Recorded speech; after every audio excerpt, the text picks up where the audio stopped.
Hey guys, Lou from Country Club Comics. Today, we're talking about getting comic books as gifts. Stay tuned.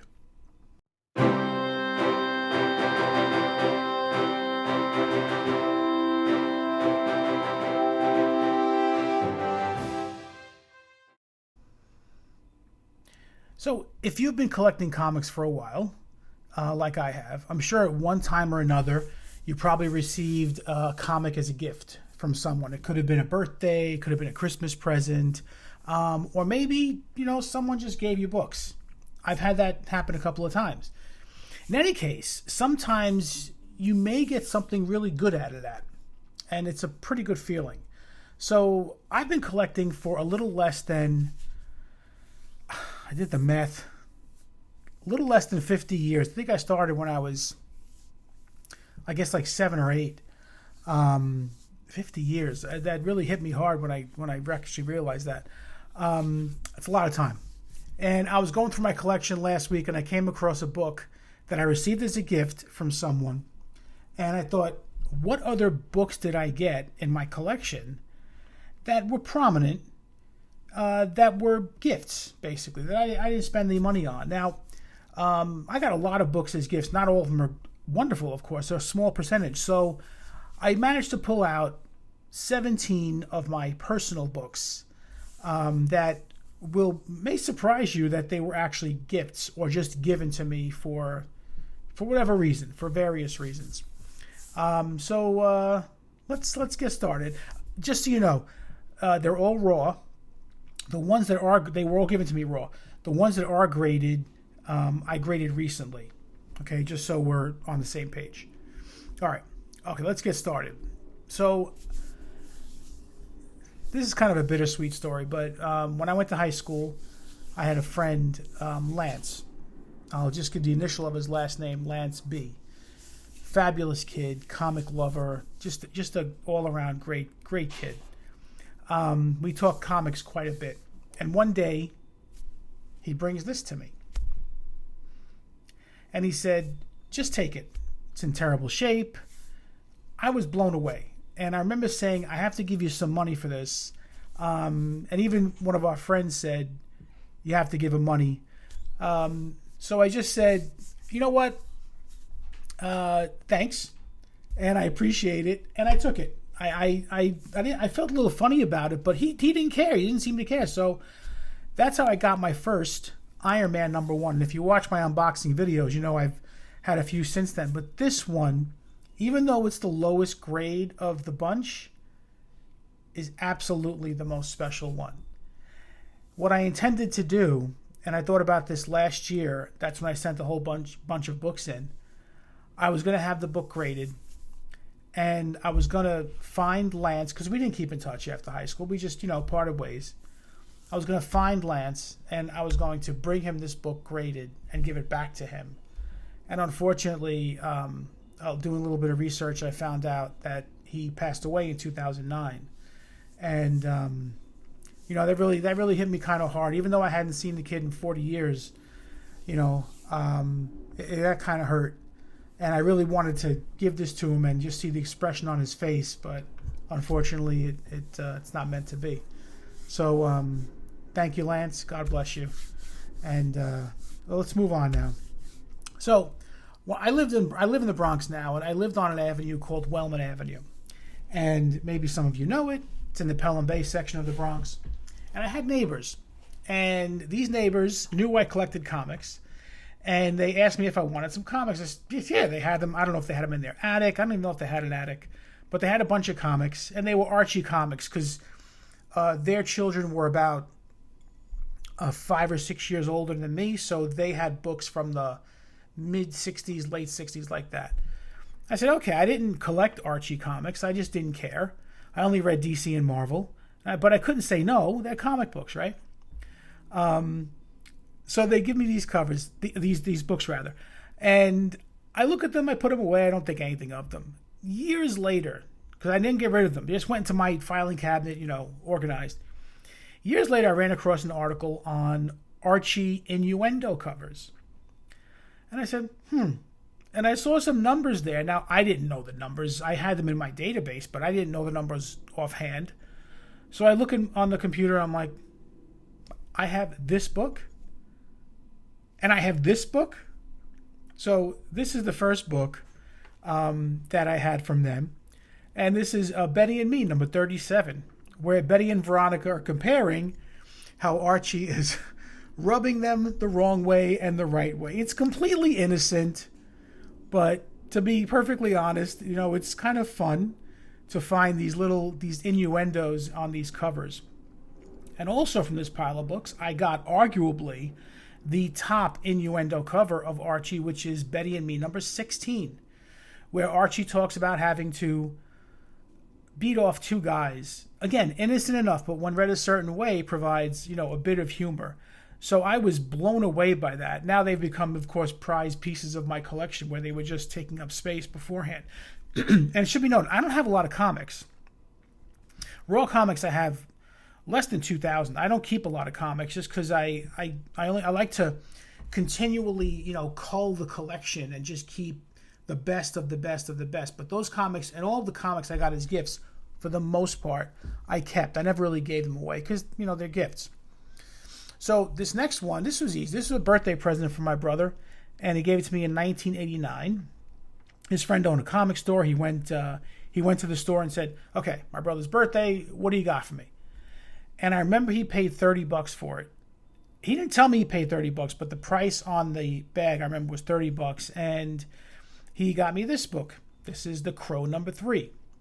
Now I was not a Crow fan. I mean, of the comics. I love the movie, and what a tragedy there. But I never read the comics, but was very happy to have this in my collection. I only recently got it graded. I unveiled it at an unboxing. Not a bad grade for sitting in a collection for, I don't know, 89, what's that, 40 years? I don't even know. 20, yeah, it's like 40 years. So I was happy with this. It's just one of those, happy accidents, as Bob Ross would say. Well, my girlfriend always asks what she can get me for Christmas. I always say, don't get me anything. What do I have? Do we really need anything? We need something, we go to Amazon, right? Sometimes, though, she wants to get me something unique, and she wants to buy me comics, but I always tell her, don't. And I think you guys can understand why.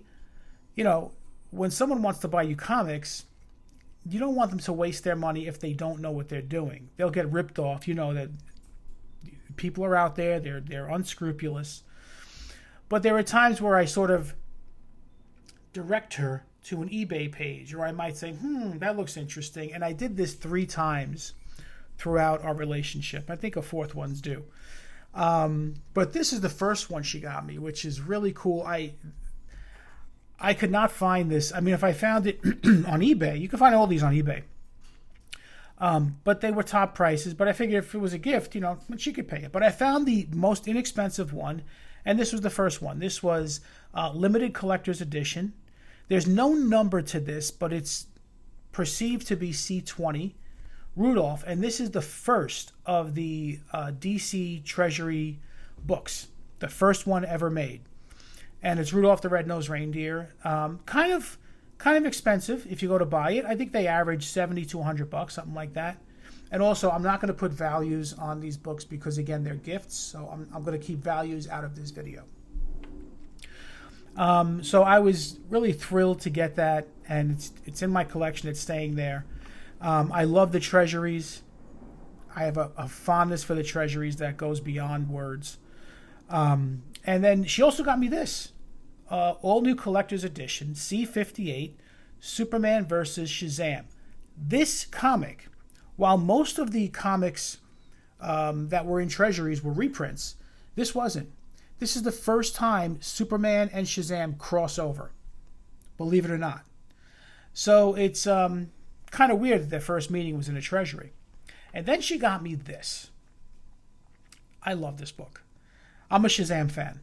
I was not a fan of the movie, believe it or not, but I am a Shazam fan. This is Shazam from the 1940s to the 1970s. This is a hardcover book reprinting a lot of the old Shazam stories. I never knew this book existed. Okay, this book came out in, I want to say 1960 78 or so, 76 maybe. I think maybe 76. And it was a companion book to Superman from the 30s to the 70s and Batman from the 30s to the 70s. And I'll put a picture of those up because I also own those. Never knew this book existed as a child, and I found out, and I just had to get it. First of all, I think it's the best cover of the three books. That beautiful blue cover. I had to have it, and my girlfriend got it for me. Thanks, Lo. So those are three books that were just given to me as gifts. Okay, this one is very weird. I can remember the guy that gave me these books. I can see his face clear as day right now, even with his curly hair.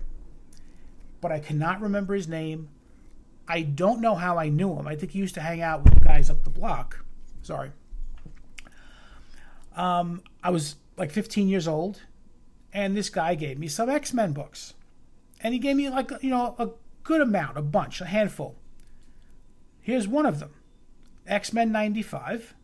Now, this is not a huge book, okay, but still, I mean, he just sort of handed it to me. And at the time, those books were just coming into popularity. They'd been out, if I was 15, they'd been out maybe 5 or 6 years. They were very popular from the get-go, but then they were just starting to pick up steam at that time. And that was the Death of Thunderbird 95, and he also gave me X-Men number 94, which was the biggest book. X-Men 94 was bigger than giant-size X-Men 1. Now it's completely flipped. But at the time, X-Men 94 was the bigger book. So when he gave these to me, I'm like, what are you doing? He goes, nah, just take them. I'm like, okay. And I took them. For no reason, can't remember. My neighbor thought it was because he had something insidious in mind. But there was nothing. He just gave it to me. And I don't think I ever saw him again after that. It's really amazing. Just gave me these books. And there were a few others. I don't remember which ones, but they were all X-Men. Okay. So these next books were part of a... Here's the thing. You tell me. If somebody gives you books, they're a gift, but then you kind of feel bad and you give them money, is it still technically a gift? I think it is, because either way, they would have given you the book. So this woman from work, very nice woman, had comics in her attic. This is one of those classic stories. And they were Spider-Mans, and they were Marvel Team Up, Marvel Tales. They were all Spider-Man centric. And they were all Copper Age books. So she brings these to me. She goes, just take them. I said, no, I have to give you money for these. She goes, you decide what you want to do. So I brought them home. I wound up giving her $200 for them because she gave me quite a few. Now, none of these were huge at the time, but eventually actually one of them was kind of big, and I'll explain when I show you the books. But these were the three books. So the first one, Amazing Spider-Man 298, first McFarlane Spider-Man. Second one was Amazing Spider-Man 238, first Hobgoblin with the tattoos, no less. And the last one was 194, first Black Cat. And there were other ones too, but these are the ones that stood out. These are the ones I remember she gave me. The other ones I'm foggy about. I just remember the titles. But at the time, the only one that was worth money, or like, again, picking up steam, was the McFarlane Spidey. And it's amazing how that's flipped, because now I would imagine the best book on this list is the Black Cat. And then Hobgoblin, and then the McFarlane Spidey. But gave her and I'm glad I gave her the money, because I would have felt bad all these years that I got these great books from her and I gave her nothing. So, but to me, it's still a gift, because she would have given them to me, regardless. Okay. Now, I mean, I don't know. Do you think that's a purchase or not? I don't know. So these next two, when I think about these two, I really have to laugh. Okay. My cousin and I used to buy a lot of books through newspapers. There was no online. So we used to look at ads in the Comics Price Guide, the Overstreet Guide. And then there was a newspaper. Oh, what was it called? It might have been called a Comics Buyer's Guide. I'm not sure. It was a newspaper. It came once every 2 weeks, I believe. Big paper, big newspaper. And he used to advertise comics. So we came across a collection, or no, he came across a collection, he got one, and then I bought a collection from somebody. It was a collection for sale. And I, honest to God, I forgot what the collection was. What I remember are the 2 books this guy threw in just for fun. And I swear to you, he just threw them in. And at the time, they were not a lot of money. They just weren't. But over time, they've, gained some value. So this is the first book he gave me, Flash 105. Just threw it in. Just, hey, just take this. And I must have made a big purchase for him to throw this in. But at the time, again, this was not a big book. And it turned out to be a 3.5, which is very nice. And then he also threw in Green Lantern #1. Okay? And the funny thing I remember about this is he actually wrote a note apologizing for the condition of the Green Lantern, even though he threw it in for free. I'm giving you this, he goes, I'm giving you this free book. I'm paraphrasing. I don't remember the exact words. Sorry about the condition, something like that. Come on. For free. And last, but not least, there was a death in my family about 15 years ago, and my cousins brought me a long box of comics that were left. All Marvel horror, including an entire run of Tomb of Dracula, from 1 to 72. Now, I said before I didn't sell books. A lot of those I sold because, again, at the time, there was no value. There were only a few that had value, and I kept those books. These are 3 that I kept. And I'm so sorry I sold all those. Tomb of Dracula 13, obviously, featuring the origin of Blade. Nice book. Recently got that graded. Tomb of Dracula 1, beautiful book. Got that graded. And, of course, it's coming. Tomb of Dracula #10, first appearance of Blade. And again, these were completely free. These were just given to me. I wish I had the whole box. What a stupid move that was. But, and it's funny, because that went against my belief that if you get a gift, you really shouldn't sell it. And I sold it, and I have deep regrets about it. So, karma comes back, right? So this is just a small sampling of the gifts I received. Of course, I received a lot more books, but these were the ones that stood out.